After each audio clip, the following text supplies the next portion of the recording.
안녕하세요. 드라마 리토파브는 잼잼 리뷰입니다. 추영우, 조희연 주연 TVN 드라마 견우와 선녀는 동명의 웹툰을 원작으로 하는 작품인데요.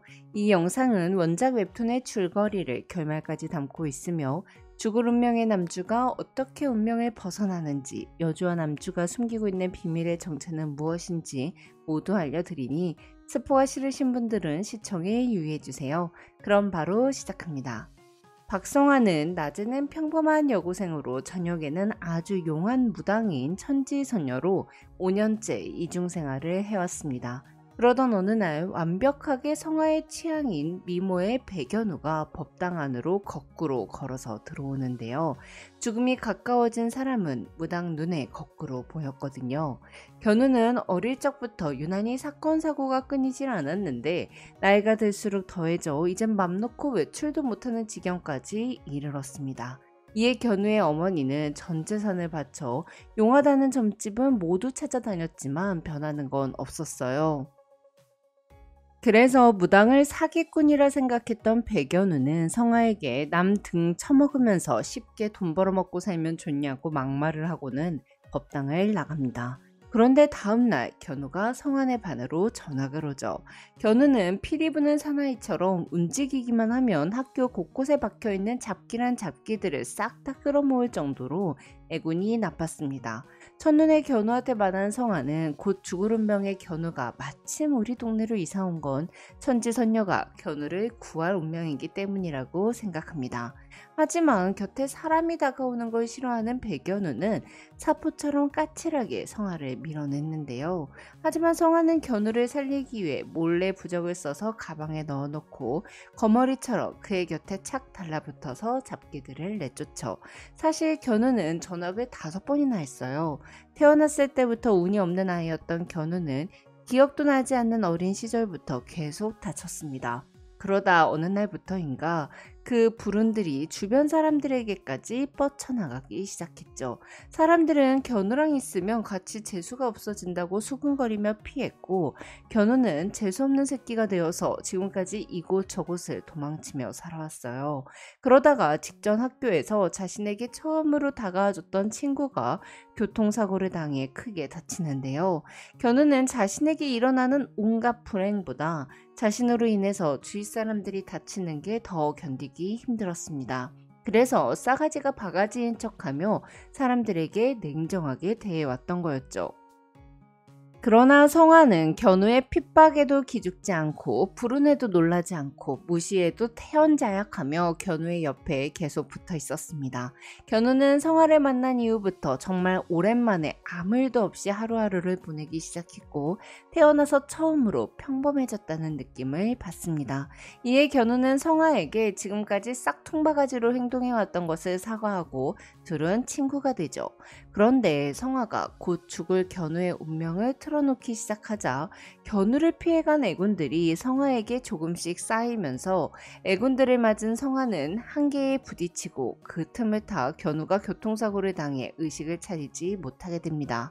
사실 성화는 온몸으로 견우의 애군을 맞는 댐 역할을 하고 있었습니다. 그건 애군이 잠시 피해갈 뿐이지 사라지는 건 아니었어요. 근데 성화가 잠시 소홀해지니 그 댐이 무너져서 거대한 애군이 견우를 덮친 건데요. 물론 이건 성화 때문에 일어난 일이 아니지만 성화는 자기 탓이라고 자책해요. 하지만 힘이 약해진 성화는 견우의 병실에서 몰래 구슬하다가 쓰러지죠. 이때 성화의 신어머니가 나타나 견우를 짓누르고 있던 귀신을 해치웠습니다. 이후 성화는 견우 몰래 지켜주는 것에 한계를 느꼈기에 견우에게 자신이 무당이라는 사실을 밝히고자 했으나 견우가 무당을 몸서리치게 증오했기에 차마 진실을 말하지 못합니다. 하지만 이내 견우는 성화가 천지선녀라는 걸 알게 되고 그날부터 성화를 피해 다니며 전학을 가기로 결정하는데요. 성화는 그런 견우에게 너무 섭섭했어요. 하지만 견우가 버스를 타고 가다가 죽는 예지몽을 꾸고는 또 견우를 구하러 가죠. 사실 견우가 성화를 피한 건 무당인 게 싫어서가 아니었습니다. 견우는 평생 주위 사람들에게 피해만 끼치고 살아오다가 성화를 만난 후로 이상하리만큼 평온해져서 처음으로 죄책감 없이 평범하게 누군가의 곁에 있을 수 있겠다고 기뻐했거든요. 그런데 그게 다 성화의 희생 덕분이었다는 걸 알게 되자 성화가 자신 때문에 힘들어지는 게 싫어서 성화 옆에 있을 수가 없다고 생각했던 거였어요. 견우는 자신을 구하기 위해 달려와준 성화에게 진심을 털어놓았고 성화는 내가 널 좋아해서 내 멋대로 너를 지켜준 거라고 고백하며 내가 널 살려줄 테니 나랑 돌아가자고 말합니다. 이에 견우도 성화에게 좋아한다고 고백하고요. 그렇게 두 사람은 사귀는 사이가 되고 앞으로는 힘든 일이 생기면 혼자 생각하고 감당하지 않고 꼭 함께하기로 가죠. 그렇게 달달하고 평온한 시간을 보내던 어느 날 무속인 천지성녀의 정체에 대한 기사가 뜨는데요. 표지우가 박성화를 좋아하자 표지우를 좋아한 박아영이 성화가 천지성녀라는 증거를 기자에게 익명으로 제보했던 거였어요. 사실 성화의 부모는 딸이 다른 애들과 다르다는 사실을 인정하지 않았습니다. 결국 딸이 신병으로 쓰러지고 나서 1년이나 지난 후에야 무당집으로 데려갔죠. 아이는 1년이나 아팠는데 부모의 얼굴은 반질반질한 걸 본 동천장군은 외로운 유년 시절을 보낸 성화를 신딸로 거둡니다. 성화를 동천장군에게 맡기고 딸을 보러 오지 않던 성화의 부모는 성화를 이용해 돈을 벌기 위해 딸을 방송에 내보냈고 성화는 신통방통의 이기무당으로 유명해졌습니다. 하지만 6년 후 성화의 친모가 방송을 위해 만들어낸 거짓말들이 모두 밝혀지면서 성화는 내쫓기듯 빠르게 TV 속에서 사라졌고 모든 비난과 비판들은 성화와 동천 장군을 향했죠. 하지만 성화의 친부모는 끊임없이 성화를 이용하려 했고 친어머니는 성화를 지키기 위해 성화의 친부모에게 성화의 신발이 끝났다고 거짓말을 하고 성화를 법정에 나오지 못하게 합니다. 그러자 성화의 부모는 빈 통장만 두고 또 성화를 떠났어요. 하지만 성화는 부모가 자신을 버리고 떠났음에도 불구하고 부모가 죽는 예지몽을 꾸자 그들을 돕고자 하는데요. 이에 신어머니는 성화의 부모를 찾아 죽지 않도록 애군길을 막아두죠. 이후 부모는 성화가 신발이 떨어진 게 아니라는 걸 알게 되자 다시 성화를 뺏어가려고 했고 이에 성화는 원래 이름 박서화에서 박성화로 개명하고 신어머니와 함께 정체를 숨기고 숨어 살다시피 했습니다. 성화가 천지선녀라는 사실과 더불어 몇 년 전 유명했던 애기 무당이란 사실이 밝혀지자 사람들은 성화를 사기꾼 취급했어요. 학교 애들도 다 성화를 보고 수근거렸죠. 거기다가 제 자식 피 빨아 배 채우다가 쓸모없어지니까 내다버렸던 성화의 부모는 딸이 천지선녀로 돈을 많이 벌었다는 것을 알게 되자 염치도 없이 다시 성화를 찾아왔습니다. 거기다가 성화의 친모는 기자들에게 동천 장군한테 딸을 뺏겼다고 제보까지 하죠. 이에 신어머니는 성화와의 친모와 기자 모두를 참교육하는데요. 신어머니는 성화를 진짜 딸로 키웠습니다. 동천 장군의 친딸은 남편의 반대로 신내림을 받지 못해 신병으로 사망했거든요. 동천 장군은 딸을 잃은 후 그저 후회와 자책만 하던 중 마치 신이 다시 한번 기회를 준 것처럼 성화를 만났어요. 하지만 성화를 딸 대신이라고 생각한 적은 없었습니다. 성화가 자신에게 온 그날부터 성화는 그냥 내 딸이었거든요. 드라마에서는 성화 이전에 염화라는 신딸이 있었다는 설정이더라고요. 동천 장군은 어린 성화가 맨날 무복만 입는 것을 불평하며 예쁜 레이스 달린 옷이 입고 싶다고 떼를 쓸 때 무당이 일을 할 땐 당연히 무복을 입어야 한다고 엄히 말하면서도 레이스가 가득 달린 예쁜 잠옷을 사줬어요. 그렇게 어려서부터 고등학생이 된 지금까지 신어머니는 성화가 조금만 힘들어하거나 속상해하면 바로 새 잠옷을 사왔죠. 신어머니는 이번에야말로 성화와 친부모의 관계를 정리해야 한다고 여겨 성화 부모에게 돈을 줄 테니 떠나라고 한 후 막아두었던 애군길을 다시 확 열어버립니다. 그렇게 성화를 또 버리고 떠나는 성화 부모는 동청 장군의 눈에 거꾸로 보였죠. 이후 신어머니는 기사를 쓴 기자를 족쳐서 박성화가 사기친 게 아니라 어른들 돈벌이에 이용당한 거라고 정정 기사를 내보내요. 한편 아영이는 자신이 사진을 제보했다는 게 밝혀지자 성아가 학교에 붙여놓은 부적들을 찢어버리며 분노했습니다. 근데 그 부적은 주변의 잡기나 애군을 가둬주는 부적이었어요. 학교 터가 워낙 안 좋아서 성아가 입학할 때 붙여놓은 거였죠. 부적을 찢거나 훼손하면 그 사람에게로 모든 애군들이 붙게 되기에 박아영에게는 온갖 나쁜 일들이 벌어졌고 결국 교통사고까지 나는데요. 사과를 하면 용서해주는 보통의 여주와는 달랐던 성아는 박아영의 부모에게 돈을 두둑히 받은 후 액땜 굿을 해줍니다. 이후 박아영은 이사를 가죠. 한편 견우에게 먼저 다가왔다가 교통사고를 당했던 희주가 견우를 찾아오는데요. 사실 희주가 견우한테 잘해줬던 건 값싼 동정이었습니다. 그러다가 견우와 함께 있을수록 내가 좋은 사람이라는 평판을 얻는다는 걸 깨달았죠. 희주는 단 한 번도 견우를 친구라고 생각해 본 적이 없었어요. 그러다가 견우와 함께 딴 버스가 교통사고가 나 얼굴에 큰 상처를 입고 죽을 고비를 넘깁니다. 희주는 우연히 SNS에서 견우가 성화의 사진을 보고는 분노했습니다. 자신은 사고 이후 다친 얼굴 때문에 집안에 틀어박혀 사는데 견우 혼자 웃고 있는 게 견딜 수가 없었죠. 이에 희주는 견우에게 성화와 헤어지고 자신과 예전 학교로 돌아가자고 하는데요. 이에 성화는 그 교통사고는 견우 때문이 아니라 그냥 희주 너 팔자고 운명이었다고 팩폭을 날립니다. 너가 견우 사고에 휘말린 게 아니라 견우가 희주 네 사고에 휘말린 거니 그 망할 배견우 때문이란 말 좀 그만하라고 말하죠.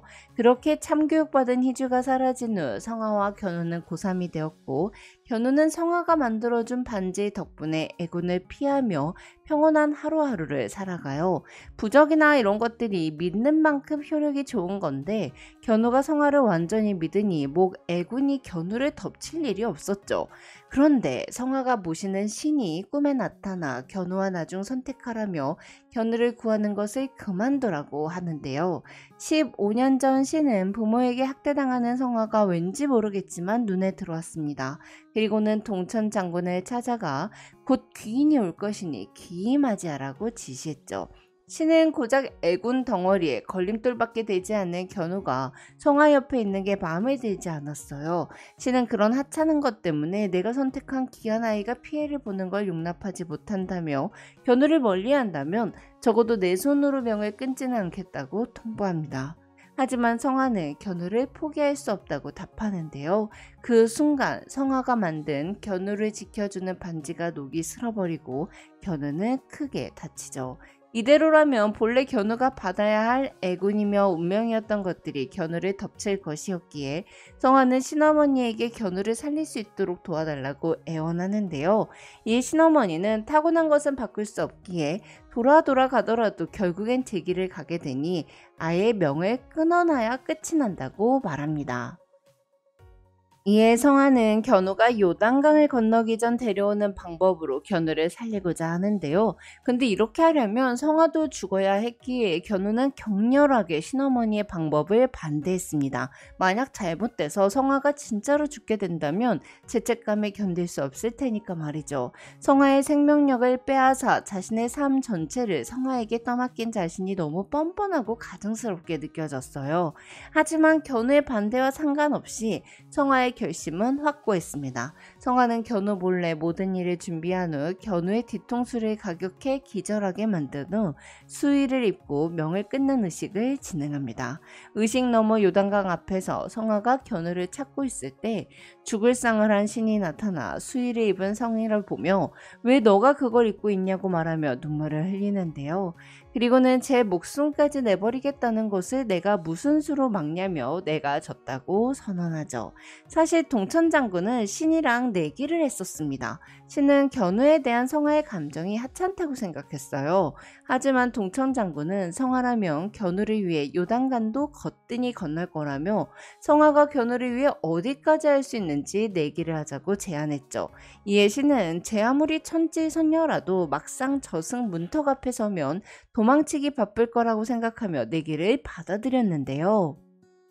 하지만 돈천 장군은 알고 있었습니다. 성화는 원래 한번 꽂힌 거에는 물불 가리지 않고 덤벼드는 애라는 걸요.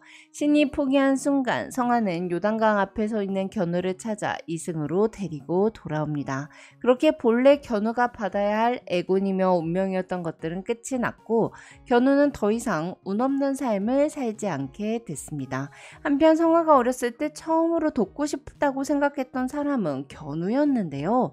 초등학생인 성화가 신내림을 받은 지 얼마 안 되었을 때 친어머니는 찾아온 손님이 아닌 이상 내 멋대로 남의 운명에 관여해서는 안 된다고 당부했었습니다. 그런데 온몸에 상처투성이로 얼굴에 붕대까지 감고 있었던 한 남자애를 본 순간 너무 안 돼 보여서 돕고 싶었어요. 그래서 성화는 2개가 든 청포도 사탕 안에 작게 부적을 써서 견우에게 줬죠. 근데 사실 이 행운의 쌍청포도는 몇 달 전 견우가 성화에게 줬던 거였어요. 부모에게 버림받은 성화가 아파트 계단에서 울고 있을 때 얼굴에 붕대를 감지 않았던 견우가 성화에게 쌍청포도 사탕을 줬고 몇 달 후 성화가 붕대를 한 견우에게 청포도 안에 부적을 넣어서 줬던 거였죠. 그렇게 두 사람은 어려서부터 서로를 지켜주고 싶어 했던 거였는데요. 이후 견우는 성화에게 평생을 조금의 운도 없이 살아왔지만 내가 버틸 수 있었던 이유는 내가 강해서도 아니고 포기해서도 아니었고 가지고 태어나진 못했지만 언젠가 찾게 될 거란 걸 알았기 때문이었는데 내가 찾은 운은 박성화 너라고 고백합니다. 이후 견우는 서울에 원하는 대학에 합격했고 견우와 같은 대학에 가기 위해 공부했던 성화는 자신이 떨어질 거라는 걸 직감하고는 견우와 떨어지지 않기 위해 반년 전부터 준비해 견우의 자취방이 있는 동네로 천지선녀를 확장 이전해 버립니다. 견우와 선녀 웹툰 외전 마지막 회는 군대에서 제대한 견우와 성화의 포옹으로 끝이 나는데요. 그들의 얼굴에는 모진 애군을 물리치고 짙은 어둠을 걷어내어 그늘 한 점 없이 쨍한 미소가 가득했습니다. 지금까지 잼잼 리뷰였습니다. 감사합니다.